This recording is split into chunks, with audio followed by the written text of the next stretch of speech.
Dans le centre de la Serbie, le bassin minier de Kolubara. Ses sous-sols fourniraient près de la moitié de l'électricité du pays. Ici, les excavateurs sont à l'œuvre 24 heures sur 24. Ils grattent le sol pour extraire le lignite, une variété bas de gamme de charbon, le plus polluant de tous. Si Belgrade s'est engagé à réduire ses émissions carbone, ces mines à ciel ouvert ne semblent pas prêtes de fermer. Depuis de nombreuses années, le charbon est considéré comme une sorte de don divin de notre production d'énergie. La Serbie n'a en réalité aucun projet réel visant à abandonner progressivement le charbon.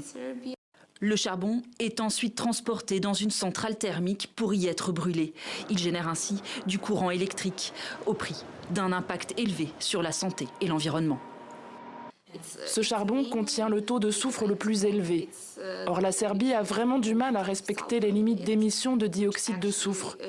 Celles-ci sont 6 fois plus élevées que la limite fixée par le plan national de réduction des émissions que le pays s'est engagé à appliquer. En Serbie, 70% de l'électricité est issue du charbon.